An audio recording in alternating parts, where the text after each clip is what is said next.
Are we recording? Are we It's been 87 years. Oh. Okay, we're good. It says you're recording. All right. Sweet. Welcome All right. to the Mr. Movies podcast. And let me just say, You made it. We sorry. apologize for hiatus. It's been a hot minute. The world really has been has. ending. Mm-hmm. So, But we can all unite under the Mr. Movies umbrella, hopefully. don't make that promise. Disable the comments for this video. Okay, well, today we're going to talk about what we watched in April. And for any of you eagle-eyed viewers out there, you will notice that we are uploading this in June. 2 months late. But you know what? It's better than nothing. That's true. We're here. And that's what we are. Counts. That's all that matters. All right, Frank, start us off. What did you watch I in watched April? a heist movie called Man on a Ledge. Have you seen it? I might be thinking of Man on Wire. What is Man It's on a Ledge? It's about a man on a ledge. Wow, thrilling. Man on a Ledge is like, it's this man, and he's on this ledge of this building.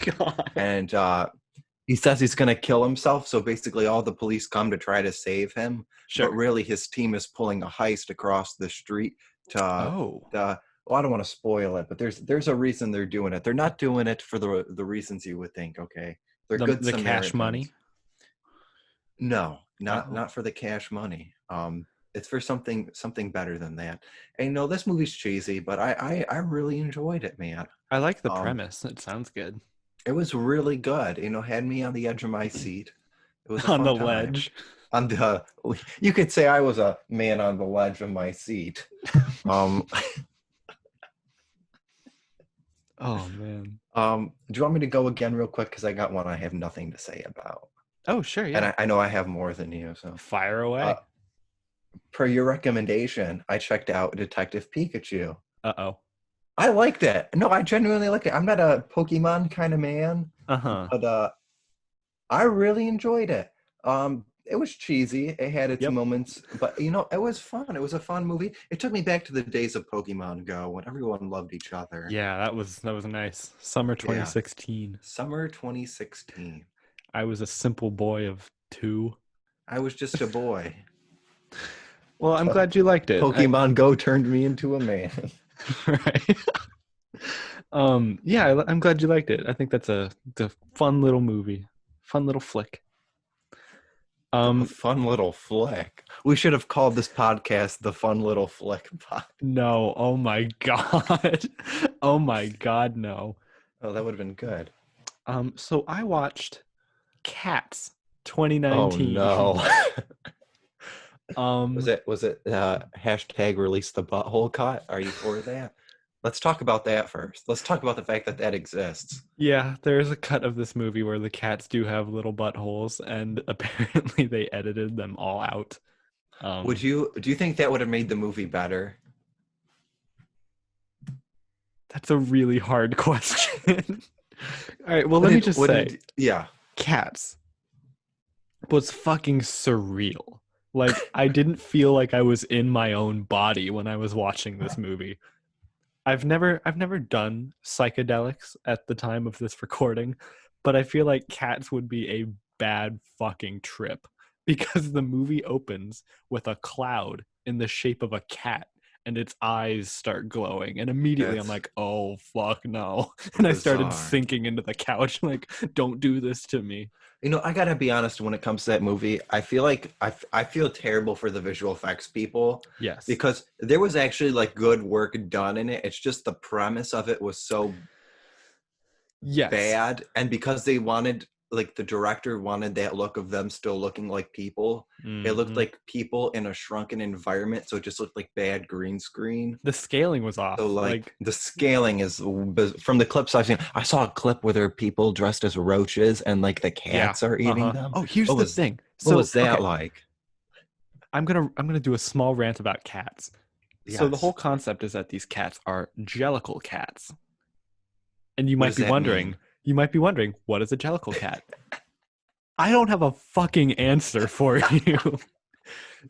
Apparently a jellicle cat is just like a cat that has like the awareness that it's a cat, except dogs are normal.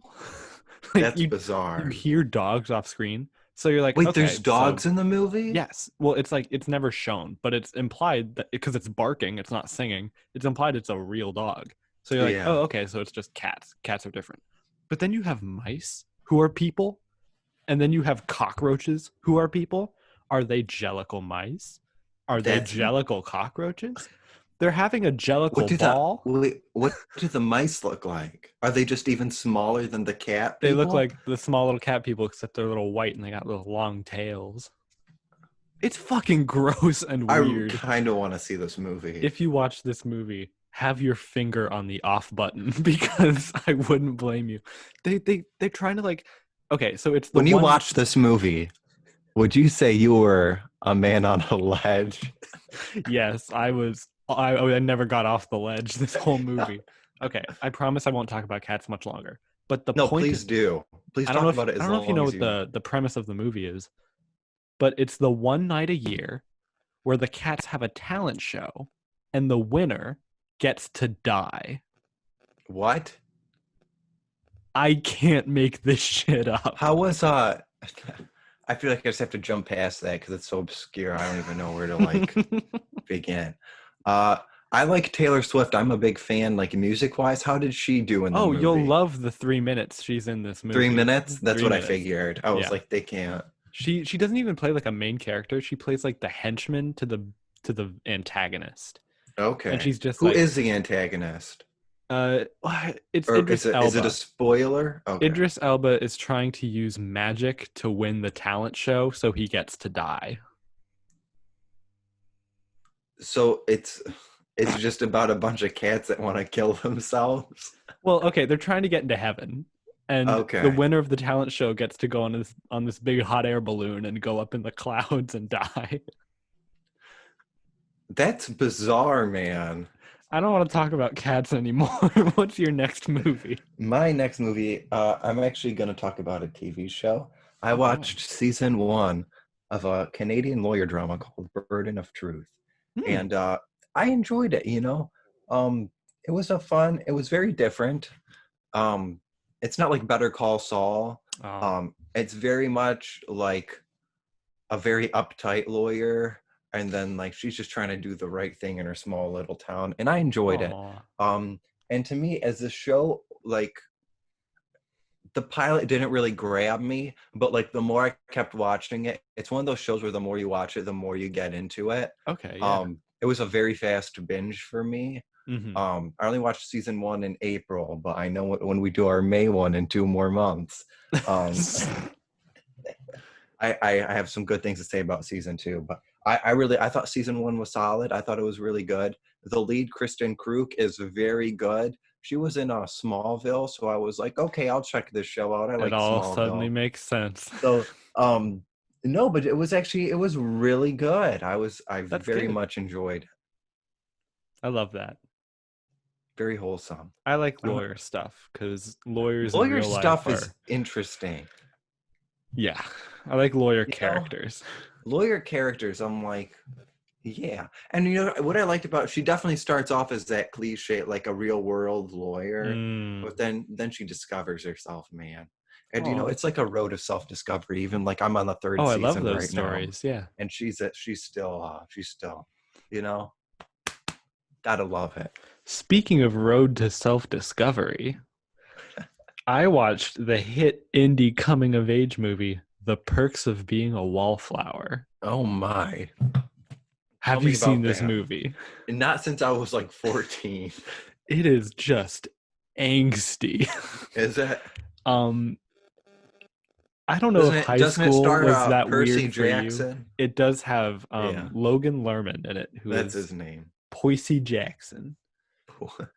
And it's just a story about this little mentally ill freshman who's just like, I got no friends. And then he meets like these 2 cool seniors and they're like, we'll take you under our wing. And the kid's like, yay. And then like a bunch of bad shit happens. But he grows up and it's about, right, like bad shit can happen to you and the stuff in your past can affect you, but it's all about moving forward and growing up and falling in love with Emma Watson. That's all. That's why we're all here, man. Yeah, it's the tried and true path of life. I know.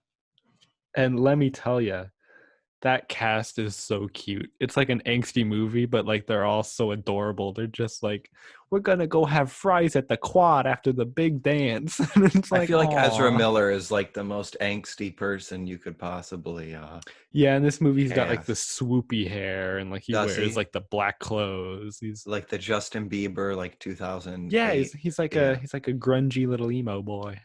Oh, that's cute. And he's not even fast like the Flash. So you might hate this movie. Oh boy. Anyway, yeah, I recommend it. It's cute. So I watched one of the greatest comedies of all time, in my opinion. It's got a whopping, I think, like something in the 30% on Rotten Tomatoes. Dear God. I enjoyed it. I thought it was hilarious. It's called Hot Rod. Oh my God. Have you ever seen that? I have, a long time ago, but wow. Hot Rod was hilarious. I don't know. Maybe it was the fact that it was 1 a.m. when I started to watch this. I thought it was the funniest movie like I have seen in a long time. Wow. Remind me what the plot is, because I know it's Andy Samberg on a dirt bike. It's Andy Samberg, and he wants to be like his dad, who was a stuntman. That's right. So it's basically like a bunch of man children. And then like there's love, there's like this whole love subplot, which is just hilarious. And it's so over the top. Like every scene is just over the top, but like, yeah, it's so like high stakes, but like what's actually happening is so like minimal. It matters a lot to the character. Yeah, but it's so funny. Those movies are deceptive because it's like very low concept, but they trick you and they end up being like pretty deep. It was actually, yeah, it was pretty good. I would recommend it. I think it's on like Netflix and Prime right now. Mm-hmm. So I definitely, if it's 1 a.m., get like a frozen chicken sandwich at Walmart, you know, like the dollar ones, pop it in the microwave and just watch it. And really just watch Hot Rod. Hot Rod is the answer to your issues. I promise. It's a Mr. Movies podcast guarantee. Oh, hang on. You're making promises that not all of us can cash. Alrighty. I watched The Hangover. Okay. I've never seen this. I've told you our family does like the movie pick where like we go down the cycle of each person picks a movie and we all have to watch it. This was my little brother's pick. Ian, I was gonna say that's an Ian movie. And it turned out, okay, so The Hangover, there were moments where I laughed. Like, situational comedy is very funny. But the whole movie is just these three people being like, what did we do last night? And like, then like a picture will show up of one of them with like a stripper and it'd be like, oh, what did we do last night? And then like they'll open a hotel room and there's like a tiger and they all go like, oh my God, a tiger. What did we do last night? And it goes on for like 2 hours. Does it eventually tell you what they did last night? Yeah. I mean, it paints like a pretty clear picture. Like, okay. But like, they steal a cop car and they're like, what did we do last night? And then they made 2 more and I don't think I'm going to watch them. But it was kind of funny. There were moments where it was like, haha, that's what they did last night. But overall, it's not. It's fine. Okay. Fine is fine, man. I'm just gonna... How many more do you have left? 4. I'm gonna do 2 now, because one I'm just gonna... Go for it. It's your God-given right to do 2 at once. Clone Wars ended in... Did it end? No, it didn't end in April. It ended in May. But we'll say it ended in April because you know what? Screw it. We're planning on doing a full podcast about the final season and like an overlook of the series and stuff. But so I don't want to get too in depth now. Mm-hmm. But all I will say is those last 4 episodes are some of the best Star Wars I've ever seen in my life. I'll tell you, there were moments of the normal season where I was like, oh, I don't. This is all right. I would watch the whole series 5 times in a row if it meant I got to see those final 4 episodes. Those last 4 episodes, I think I've watched them like 5 times each. Like I literally, it's so good. Like it's like they're so great. It's the pinnacle of storytelling. Like it really is. I was like surprisingly good. This was the first time where I truly saw the tragedy of events in Revenge of the Sith. Like I really felt it. And it was like, it was damn good. It was real damn good. So we're for sure going to talk about it because we have a lot to say. It deserves its own episode. I watched Boyz in the Hood. This was for class. And I'm happy I watched it because, not to bring stuff up, but it's pretty damn relevant today. Well, it wasn't relevant in April as much, but it wasn't as relevant in April as it is as of right now. June, it's very relevant. June, I know. Man, makes you think what's going to be relevant in 2 more months from now. Man. I swear, if things don't start getting better, I'm going to start crying. That's a promise. That's me too, man. We should just do a 40-minute cry track on the Mystery Movies podcast. Episode 13, we cry. I mean, this movie really just is like it breaks it down. Like it really breaks it down. And I think it showed all walks of lives in it.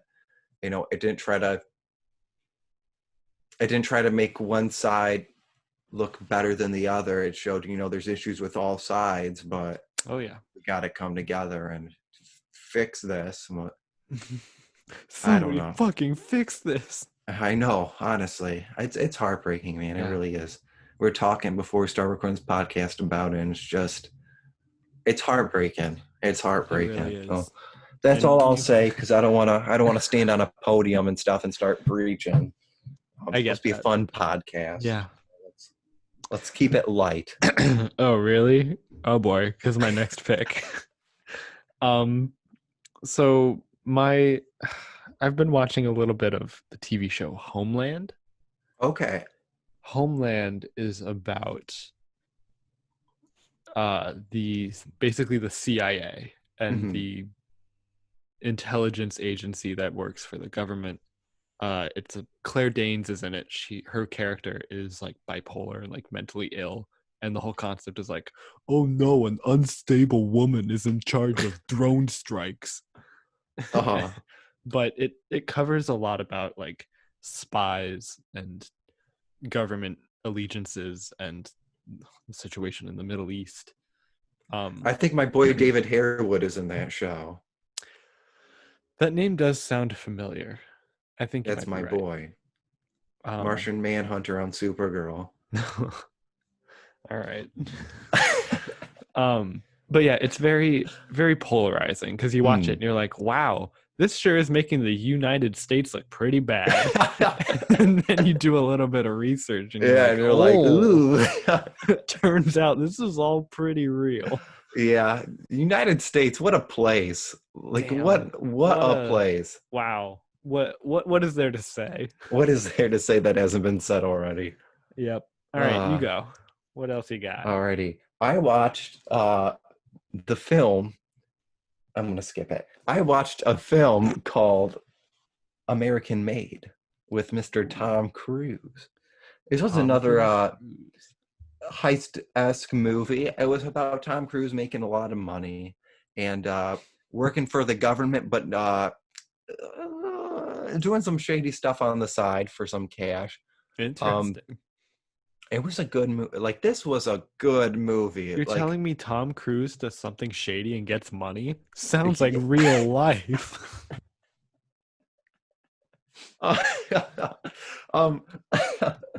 Yikes. I enjoyed it. I think I like Tom Cruise as an actor. When that man runs, I don't know why, it just elevates. He runs a lot. Film. He runs a lot and he elevates it. They actually did a study, and it turns out the more he runs in a movie, the higher the Rotten Tomatoes score is. That has to be coincidence. Oh, it has to be, but it's so funny the fact that it's like There's no way film critics are like, yeah, this movie's fine, I guess. And then Tom starts not sprinting. Enough running. And they're like, ooh. Mission Impossible Fallout was okay, but then Tom started running. Oh man. Tom Cruise. American-made man. Just think about it. That man's lost his mind, but I love him. At the end of the day, I still love him, Aw. Well, isn't it our destiny to fall in love with broken things? All right, what did you watch? We usually have one thing that lines up each month. I don't know that's gonna happen. Yeah, I mean, we had Clone Wars, but we can't really talk about that. Yeah. I watched Westworld. Okay, the third Westworld. This was season 3. Can I say, as an outsider of the Westworld TV show, I heard some people were not too happy with this season. I don't know why. I just saw the comicbook.com article and I was like, oh, what a terrible source. And then I scrolled past it. I think they're valid for thinking that way. Okay. For those who don't know, Westworld is about the idea of like a theme park where you can go there and there's all these robots that are playing characters and you can like kill a guy. I did not know that. You could like sleep with a woman.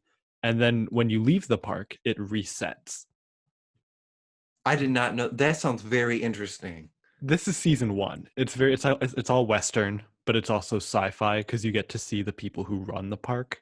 Mm-hmm. And they're like building these cowboys and like building these like scenarios. You have like a storyboard like writer who like scripts all this like stuff for the robots to do.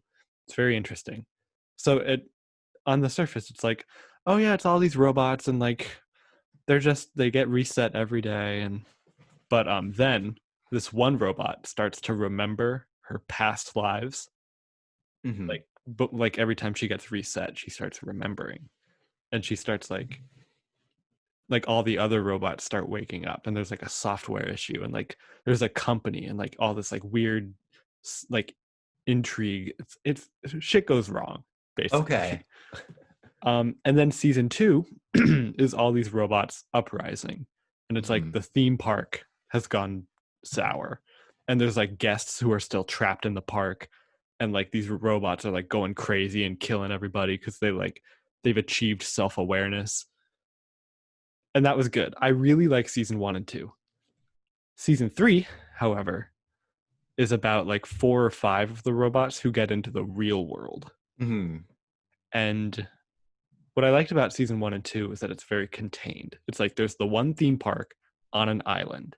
So it's all happening on the same little chunk of land. You don't have to like think about too much. Season 3 is in the real world in like the year 2080 or something, and it throws way too much sci-fi at you. Like they'll casually say like, yeah, France was destroyed by an atom bomb in 2035, and you're like, what? There's no more France? And like you have all these big computers and like robots everywhere. There's these helicopters that fly people around like cars. Or world building in a sense? It's very quick world building. Okay. And it's about this one robot who's trying to take it all down. She's like mad at the humans for like treating robots badly. As one robot would be. Exactly. So she's trying to like take it all down, but like they have to explain to you what she's trying to take down every episode. So it's just too much. Yeah. And it's very creative. Conceptually, it's very great. But I feel like we're on season 3, but it should have been like 5 seasons by now. So I enjoy it. It's very interesting. It's a thinker, but yeah, a little too quick for my liking. Alrighty. I watched a movie called The Da Vinci Code. No way. This movie was bad. Like, no. Mr. Da Vinci didn't do it for you? No. Do you know what it's about? I know it's about like solving this big puzzle. I don't even know what it's about, man. Like, I don't even, like, I was like, what?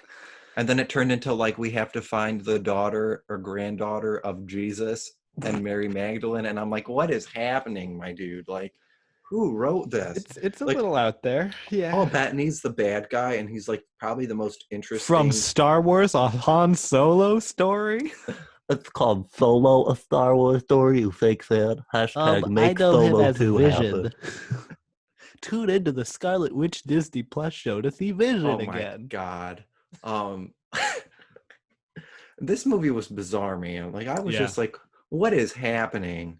Like, that is all I can say to describe this film. Like, what is happening? That has Tom Hanks in it, right? Yeah. Mr. And, Corona himself. Tom Hanks, oh no. He's Tom fine Hanks now, I think. He's trying his best. But the script is just all over the place. And then, what's his name? Magneto, Sir Ian McKellen is in it. Ooh. And like, bizarre, just bizarre all the way around. That's too bad. And this movie is like 2 hours too long. Like, cut down the runtime, my man. People really like it. And I think there's a few sequels. Or there might be just one. There's 2 sequels. You know what's bizarre, though? If you go on Rotten Tomato, the audience score and the critic score are very low. Interesting. So I don't know. You'd imagine, like, what does National Treasure have? Yeah, I don't know. You'd assume they're, like, pretty similar. Yeah. But I feel like National Treasure, maybe the audience score is higher because kids and stuff. And yes, it's probably a little more kid-friendly. And not like, we have to kill the Archangel Gabriel. Yeah, just bizarre stuff. I'm like, okay. Yeah, I get that. Okay. What did you watch, Duncan? All right. This movie I've seen before, but I had to mention Pirates of the Caribbean. Oh my God. What a romp. You know what I mean? I haven't watched this. I do not know what you mean. I haven't watched this movie since I was a kid. And when I was a kid, I was like, oh, cool, pirates. And then like I just grew up a bunch. I went to film school. And then I turned on this movie and I was like, oh boy, pirates. Like, it's just stupid. It's so fucking stupid, but it's fun. That movie does not take itself. I'm talking about the first one. I heard someone say, oh yeah? I'm not going to say who. Someone at film school. You have to tell me who. Said, I'll tell you after. Where should we stop recording? Is it someone I know? Yes and no. Is it a friend? So someone said that they thought the Pirates of the Caribbean, the first 3 as a trilogy, were better than the original Star Wars. Ooh, I'm gonna have to disagree with that. Just because as a trilogy, they're not very connected. Like 2 and 3 is about the same. I watched 1 when I was a young lad back in my day. Uh-huh. But I don't remember it, and I never had the desire to watch any of the other ones. You've never seen the whole thing? I saw the whole thing. I don't remember it. That's fair. Pirates of the Caribbean is a good movie to like have a movie night and get drunk with the boys watching. You know what I mean? Like, yeah. Because you got like this stupid little pirate Jack Sparrow like swinging on a vine like across ships. It's like, this is not historically accurate. You got spiders and shark people. I don't think they were going for historically accurate. Definitely not. But they have to find like the heart of Davy Jones and like it's. Can I tell a fun little Pirates of the Caribbean story? Yeah, I didn't know you had one. Little Frank was 6 years old and his family went to Disney Florida edition. I don't know what they're called. And Frank didn't do rides at the time, no drops, no nothing. Fair. Like, he wasn't about that life. Yeah. So Frank's family decides to go on the Pirates of the Caribbean ride. Oh, so no. Young Frank asks, is there going to be a drop? No. There were signs all around that said there's a 15-foot drop in this son of a gun. Yeah. I didn't read them, apparently. Somehow I just missed them. I was fascinated by the pirates. Oh, no. And I remember being on the ride and there was this cool like mist hologram thing of the pirate being, oh, Artie, you're about to be on an adventure. And then I was like, oh, that's cool. And then all of a sudden the people in front of us, like, because it was all their own like little ships and stuff, they just drop. Oh. And I remember my heart just stopped. You're like, wait a minute, where'd they go? Then I looked at my parents and my parents looked at me like, we got you, you son of a bitch. And then the thing just dropped. And I remember just being so scared out of my mind. Yeah. So that's my Pirates of the Caribbean. I think that affect the way I viewed those movies too. I feel like that's I have fair. a You unfair log bias. on, you're like, fuck these pirates. Oh, that's so. Oh yeah, that's so funny. Fun times. Oh God, yeah. Anyway, yeah, I enjoyed them. They're fun. They're not great. I wouldn't look at them with an analytical eye. Yeah, but yeah, for sure. yeah. And they make a lot of money. Like Oh my God. Well, lot of money. I don't think the last one made a lot. Yeah, that's fair. I think they're like the Transformers movies, you know? Everyone sees them, but no one can remember them. No one can remember. No one really likes them, but I heard they're planning on rebooting the franchise. don't. Oh. But like with, you know who Karen Gillan is? She was like Nebula. Oh, I did hear that. Yeah, she's going to be like the main pirate. I'd watch it. If they try to like get back true to form, got like a female pirate like solving. True to form. Did you just say true to form when describing Pirates of the Caribbean? I did. You brought shame on your family. What's your next pick, Frank? I watched the Netflix film original movie Extraction with Christopher Hemsworth. I've heard of this. I like this movie, and it's not great. Like it definitely like it checks all the boxes, but it does it in like the minimum way for like as far as character work goes. As far as action goes, like this is a fantastic movie. There's like 15 minutes where the camera does not cut and it just keeps going and going. And like they're getting in and out of cars and running through buildings and stuff. And I was like, how the hell did they film this? Like it's genuinely from like a filmmaking standpoint, very well made. And I heard there's going to be a sequel, which I'm excited. Story-wise, it's very similar to Sicario, Day of the Soldado. And like, I'd recommend that movie more. Like, I think as a film, like if you're looking to get analytical, I think Sicario 2 is like the better film. But if you're looking for, if you got the boys over and you're just ready to watch stuff explode, watch Extraction. We're talking a lot about The Boys, even though we're quarantined and we can't see The Boys. The Boys. When does The Boys season 2 come out on Amazon? I don't know. It better be that soon. Show is good. I like that show. That's a good one. It's a fun time. All right, I'm on my last. Alrighty. Or is that all you had to say about? That's all I had to say. Watch it with the boys. As soon as we're allowed to see The Boys, as long as you're allowed to see The Boys, don't talk to them. Go watch Extract. Netflix watch party with the boys. Okay, I'm on my last pick, and this is gonna be, I think, a point of contention between us. Oh boy! I watched for the first time La La Land. The greatest movie ever made. Okay, here's the contention. Oh God, you're about to piss me off so much. I can already feel it. This is why I saved it for last. Oh God, this movie was fine. Oh my God, you're terrible. Like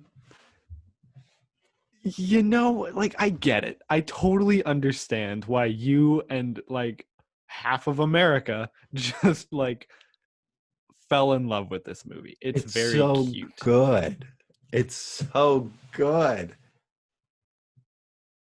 I would argue, oh my God, that there's not a whole lot of substance.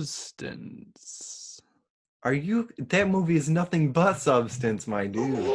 I don't know, because like it's very clearly about the spirit of the entertainment industry, right? You have the movie part with Emma Stone, and then you have like the musical side with Rosalind Gosling. And it's very clearly from the beginning. I tried to one time I was at a screening and Rosalind Gosling showed up, and I went to go for him, and his security guards whacked me. What do you mean go for him? Well, no, I just want to say. Well, I like his trying to assassinate Rosalind. No, I just wanted to. Looking back on it, it was a poor idea. Okay, I can admit that. But well, at least you grew from it. That's what it was at a First Man screening in Chicago. Oh, that's right. I remember you talking about that. Yeah. Anyway, so it's very clearly about like these two rough and tumble young scrappers trying to make their way into big fields. Oh my God. Yeah, it's like it's not about anything else. And like I wish they don't have characters. They don't have characters. Oh my God. Oh no, girl like acting, boy like saxophone or piano.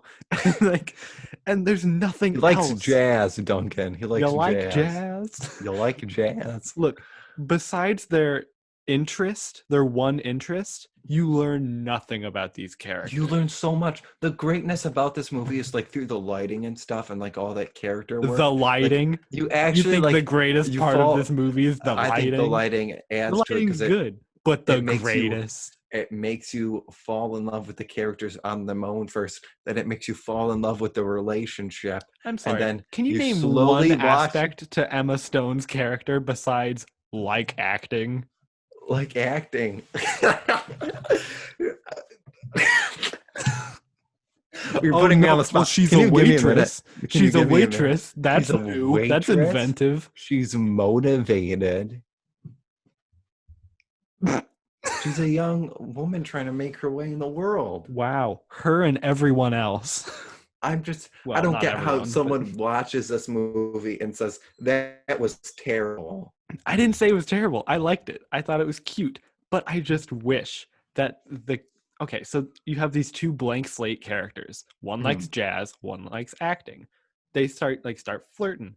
The best parts of these movies, or the best part of this movie, is when they're flirting and like complimenting each other, because that's the only time they're characters. And then once they get together, it's like, oh, they're in love, but he gets a music deal. The whole point of the movie, though, is the fact that they love each other. You're supposed to feel that, but then they are so different because they're different characters or different people, and then that's why they start to drift from each other. But the difference of their characters is acting and music. Oh my God.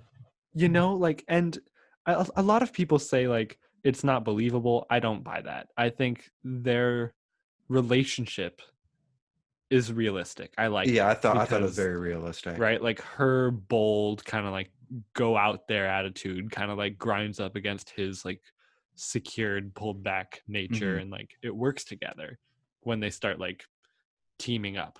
That's good. But as soon as they start dating, they go back to the blank slates, and like I wish one of them was just like, I like dogs, because then it'd be like, great, you have more character about this. They like dogs, but there's nothing. You are so wrong about this, and I can't even. I'd love to hear your perspective. What do you like about these characters? What do I like about these characters? It's about them coming together. That's not about the characters. Oh my God, you're putting me on the spot. I really don't know what to say.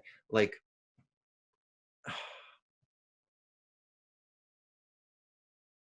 I think what I like about them is that I can see a part of myself in each and every one. And I get where they're coming from.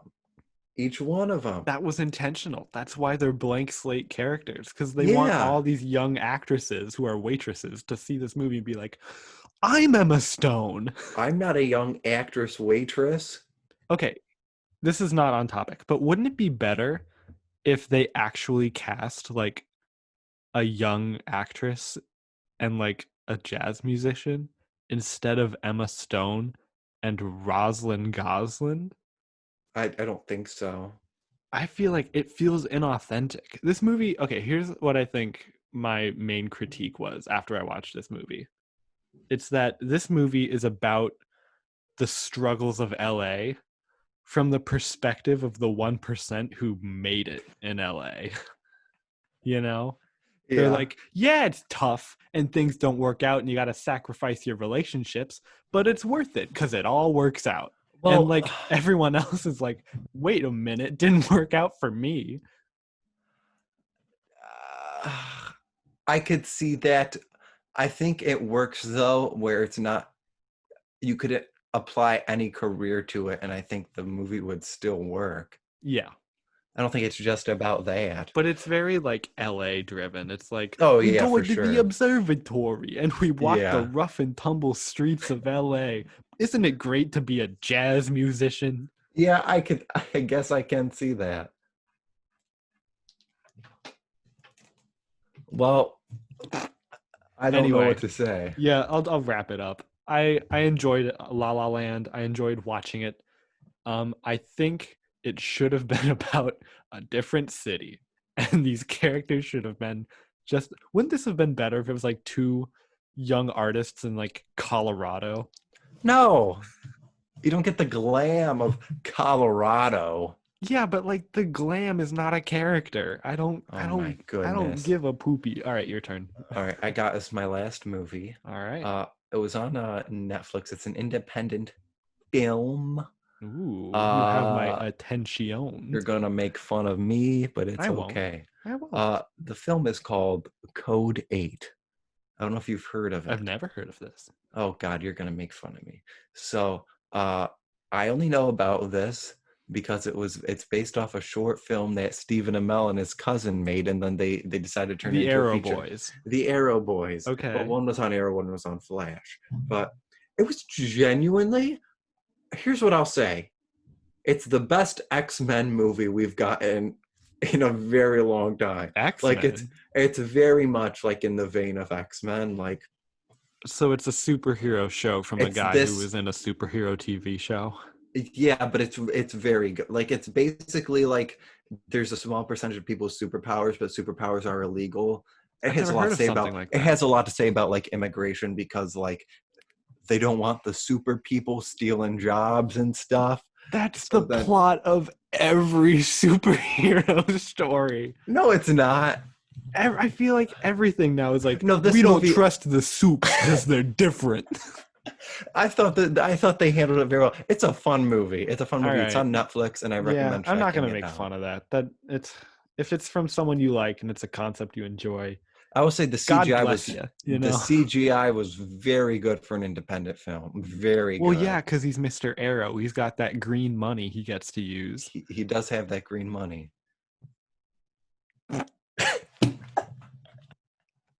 Alrighty, I think we've said enough for this episode. That's April.